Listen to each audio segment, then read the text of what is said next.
మన ఆంధ్రప్రదేశ్ నుంచి ఎంతోమంది యువకులు చదువుకొని రాత్రి పగలు కష్టపడి చదివి డిగ్రీలు సంపాదించి ఉద్యోగం కోసము పక్క రాష్ట్రమైన కర్ణాటక బెంగళూరుకు వచ్చేసి వీధులమ్మిట తిరుగులాడుతున్నారు. ఎప్పుడు మన రాష్ట్రానికి మంచి రోజులు వస్తాయో తెలీదు. ఎప్పుడు మన యువతకి ఉద్యోగాల కోసం పక్క రాష్ట్రాల మీద ఆధారపడకుండా మన రాష్ట్రంలోనే నిలదొక్కుంటారో తెలియదు. పాపం వీళ్ళు చదువుకొని వీళ్ళు కష్టపడుతున్నారు, డిగ్రీలు చేతులు పెట్టుకొని వీధులమ్మిట రోడ్డులమ్మిట వచ్చిన ప్రతి అవకాశానికి వెళ్ళి ఇంటర్వ్యూలు ఇచ్చుకుంటూ సమాధానాలు రాక మెయిల్ పంపిస్తామంటూ వీళ్ళని తిప్పించుకుంటూ వీళ్ళ తల్లిదండ్రి మన పిల్లలు ఎప్పుడు బాగుపడతారు, ఎప్పుడు వాళ్ళ కాళ్ళ మీద నిలబడతారు, వాళ్ళ జీవితాలు బాగుపడతాయనేసి వాళ్ళు ఎన్నో ఆశలతో ఎదురు చూస్తూ ఉంటారు. వీళ్ళు చదువుకొని ఈ స్థాయికి వచ్చారంటే వీళ్ళ కష్టం ఒకటే కాదు, వీళ్ళ తల్లిదండ్రి యొక్క కష్టము అందులో ఉంది. వాళ్ళు ఎన్ని బాధలు పడ్డారో, ఎన్ని కష్టాలు పడ్డారో వీళ్ళకు స్కూల్ ఫీజుల కాడ నుంచి కాలేజ్ ఫీజులు కట్టేంత వరకు. ఇక్కడ చూడండి, కొంతమంది యువత అయితే పాపం ఇంటికాడ నుంచి డబ్బులు రాక, కొన్ని సందర్భాలు వాళ్ళు పంపించలేకనో, వాళ్ళ చేతిలో డబ్బులు లేకనో, డబ్బులు చేతికి అందక ఒక పూట తిని ఒక పూట పస్తులుండి ఉద్యోగాల కోసము అల్లాడిపోతున్నారు. ఈ పక్క రాష్ట్రము వీధులే వీళ్ళకి ఆధారంగా మారిపోతున్నాయి. కొత్తగా అవతరించిన మన రాష్ట్రం ఏ ప్రభుత్వం వచ్చినా కూడా ఈ యువతకు ఉద్యోగ అవకాశాలు ఇస్తే చాలా బాగుంటుంది. ప్రభుత్వాలకి వాళ్ళకున్న సమస్యలు వాళ్ళకు ఉంటాయి.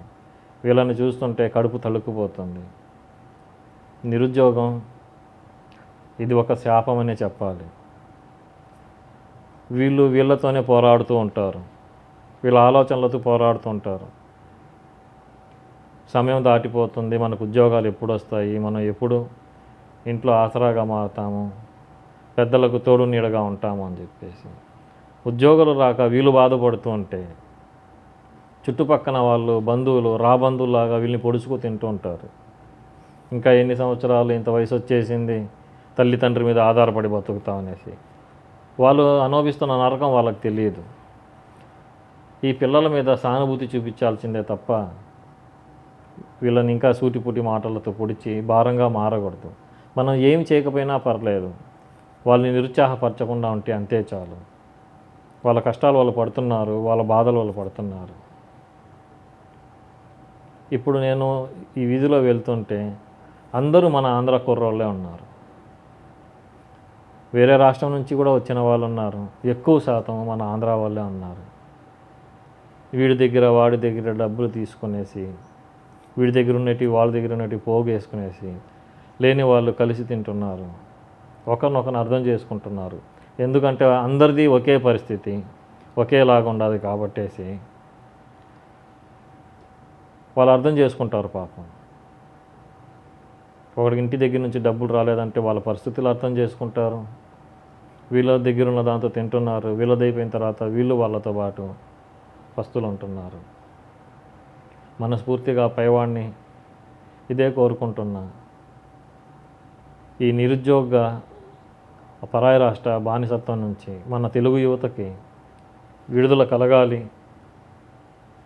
వీళ్ళ కాళ్ళ మీద నిలబడాలి, వీళ్ళ తల్లిదండ్రులకి ఆసరాగా మారాలి. ఆ పైవాడు వీళ్ళని కరుణించాలి. మన రాష్ట్రంలో అందరికీ తెలిసిందే, ఉద్యోగ అవకాశాలు లేవు. ఉద్యోగ అవకాశాలు రావాలంటే మన రాష్ట్రంలో అన్నిటికైనా దరిద్రం మన రాష్ట్రంలో ఉండేది ఏంటంటే కుల బానిసత్వం. కులాలు, మతాలు, మన కులం వాడు మనవాడు, ఇది ఎప్పుడు నశించిపోతుందో అప్పుడు రాష్ట్రాలు బాగుపడతాయి, దేశం బాగుపడుతుంది. ఈ మధ్యకాలంలో ఈ కులాలు, మతాలు ఇవి ఎక్కువైపోయినాయి. వాళ్ళకి ఇన్ఫ్లుయెన్స్ ఉన్న వాళ్ళకి ఉద్యోగాలు దొరుకుతున్నాయి, లేనివాడు లేనట్టుగానే ఉన్నాడు, పేదవాడు పేదవాడుగానే ఉన్నాడు. పేదవాళ్ళు చదువుకొనేసి అభివృద్ధిలోకి వస్తారనుకుంటే పక్క రాష్ట్రంలో వచ్చేసి పరాయి జీవితాన్ని జీవిస్తున్నారు. వీళ్ళకి పరాయి దేశంలో ఉన్న వాళ్ళకి పెద్ద తేడా నాకేం అనిపించట్లేదు. ఇంకా ఎన్ని రోజులు వీళ్ళు పాపం వీళ్ళ జీవితాలతో పోరాడతారు. ఒక్కొక్కరు వారాలు నెలలుగా కాదు, సంవత్సరాలు తడబడి తిరుగుతున్నారు. వీళ్ళతో మాట్లాడితే మనసు కదిలిపోతుంది. ఒక్కొక్కరికి 3 నెలలు 4 నెలలు పని దొరికింది, ఆ తర్వాత చెప్పా పట్టకుండానే పీకవతల పడేశారంట. ఇంత కఠినమైన పరిస్థితులు వీళ్ళు అనుభవిస్తున్నారు. నిజంగా వీళ్ళు పడే కష్టం, పిల్లోళ్ళు ఎంతో ఆశతో కష్టపడి చదివి ఉంటారు. మనం ఏదో ఒక ఉన్నత స్థాయికి వస్తాము, మన పేదరికం నుంచి మన ఇంటిని, మన సంసారాన్ని, మన కుటుంబాన్ని గట్టెక్కిస్తాము. అందరూ బాధ్యత కలిగిన పిల్లవాళ్ళే. వీళ్ళలో బాధ్యత లేని వాళ్ళంటూ ఎవరూ లేదు. అది మనము అర్థం చేసుకోవాలి. మన కష్టము మనమే చూస్తాము, వాళ్ళ కష్టము, వాళ్ళ మానసిక ఒత్తిడి ఎంత ఉన్నదంటే చెప్పలేము. మానసికంగా చాలా కృంగిపోతున్నారు లోపలే. ఈ యువకులకి మంచి రోజులు రావాలని కోరుకోవడం తప్ప మన చేతిలో ఏమీ లేదు, ఏమీ చేయలేము. ఒక రైతు తన పొలాన్ని వదిలేసి పట్టణం వచ్చి కూలి పనులు చేసుకోవడం ఎంత దుర్మార్గమో, ఎంత బాధాకరమో, అలాగా యువకులు చిన్నప్పటి నుంచి ఎన్నో కలలు కానీ కష్టపడి చదివి ఉద్యోగాలు అవకాశాలు లేకుండా పరాయి దేశం వచ్చి, పరాయి రాష్ట్రం వచ్చి, మన భాష కాని భాష, మన పద్ధతులు కాని పద్ధతులు, అక్కడ ఉద్యోగాల వేట కోసం చేతిలో డిగ్రీలు పట్టుకొని వెనకాల సంచులు తగిలించుకొనేసి వీధి వీధినా తిరుగుతున్నారు. కనిపించిన బోర్డునంతా తడుతున్నారు, ఇంటర్వ్యూలు ఇస్తున్నారు. కానీ సరైన సమాధానం రావడం లేదు. ఉద్యోగాలు వచ్చినా కూడా వీళ్ళకి తాత్కాలికమైన ఉద్యోగాలు వస్తున్నాయి. ఒకరు 6 మాసాలు పెట్టుకుంటున్నారు, ఒకరు 8 మాసాలు పెట్టుకుంటున్నారు. ఆ తర్వాత వాళ్ళ అవసరం తీరిపోయిన తర్వాత తీసి పడేస్తున్నారు. ఇక్కడ బాగుపడింది మెస్సు నడిపేవాళ్ళు. వీళ్ళు నెలసరి రూములు ఇస్తున్నారు, వీళ్ళకి నెలసరి భోజనం డబ్బులు మెస్సు నడుస్తుంది. వాళ్ళు బతుకుతున్నారు తప్ప వీళ్ళ తరపున వీళ్ళ జీవితాలు బాగుపడడం లేదు, వీళ్ళు స్థిరపడలేకపోతున్నారు. ఆ డబ్బుని ఇంటికాడ నుంచి తెచ్చుకుంటున్నారు.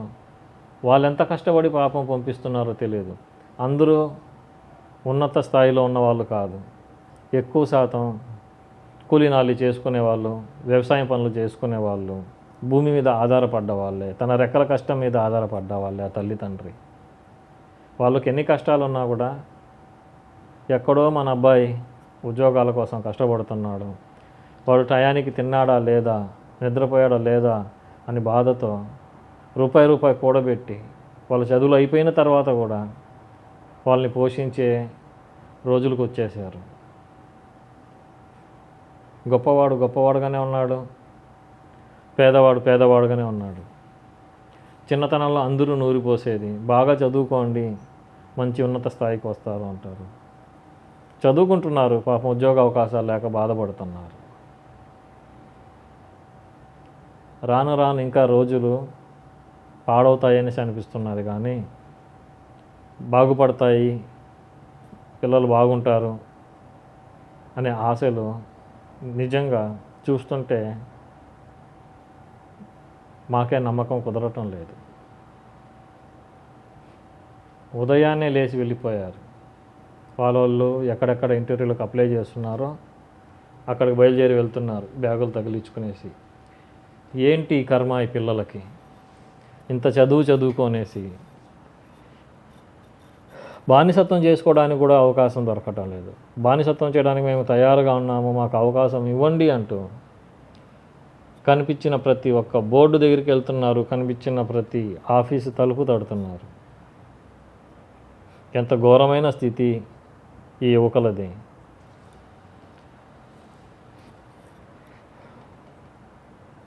వీళ్ళ బాధ వర్ణాతీతం. నిజంగా వీళ్ళ బాధ వర్ణాతీతం, చెప్పలేము. చాలా బాధపడుతున్నారు, కక్కలేక మింగలేక ఉంటున్నారు. వీళ్ళకి ఆ పైవాడు మనోధైర్యాన్ని ఇవ్వాలి, మానసిక స్థితిని బలపరచాలి. ఎందుకంటే వీళ్ళ మానసిక స్థితి కూడా బాగోలేదు పాపం. చాలా నిరుత్సాహంతో ఉంటున్నారు. ఏంటో మా జీవితం ఇలాగ అయిపోయింది అనేసి ఒక బాధ వేదనలతో ఉంటున్నారు. వీళ్ళొక్కరే ఉండరు కదా ఇంట్లో. వీళ్ళకి అన్నలు ఉంటారు, చెల్లెళ్ళు ఉంటారు, తమ్ముళ్ళు ఉంటారు. వాళ్ళ పోషణ భారం, వాళ్ళ చదువు భారం కూడా ఆ తల్లిదండ్రుల మీద ఉంటుంది. వీళ్ళని ఇంత వయసు వచ్చిన తర్వాత కూడా వీళ్ళ పోషణ ఆధారం కూడా ఆ తల్లిదండ్రులే చూస్తున్నారు. ఆ విషయం వీళ్ళకి బాగా తెలుసు. వీళ్ళని బాగా కృంగిపోయేలాగా చేస్తున్నది ఈ విషయమే. పాపం అనిపిస్తుంది. సానుభూతి కూడా ఏమని చూపగలం? నిజంగా చాలా అంటే చాలా బాధేస్తుంది మనసుకి. మన యువకులు ఇంత బాధపడుతున్నారా, ఇంత కష్టపడుతున్నారా అనిపిస్తుంది. వీళ్ళకి ఆ పైవాడి దయ ఉండాలి. వీళ్ళకి మంచి ఉద్యోగాలు రావాలి. వీళ్ళు మంచి ఉన్నత స్థాయిలో ఉండాలి. వీళ్ళ తల్లిదండ్రికి నీడగా ఆసరాగా మారి ఈ వయసు అయిపోయిన కాలంలో వాళ్ళకు సహారాగా ఉండాలి. ఆ అవకాశం వీళ్ళకి రావాలి. వీళ్ళ కోరిక కూడా అదే. కానీ విధి లేని పరిస్థితుల్లో ఏమీ చేయలేని స్థితిలో వీళ్ళు ఉన్నారు. ఈ యువకులకంతా ఒక సెల్యూట్ చేయడం తప్ప, సానుభూతి చూడడం తప్ప ఏమీ చెయ్యలేము. మన చేతిలో ఏమీ లేదు. వ్యవస్థ మన చేతిలో లేదు.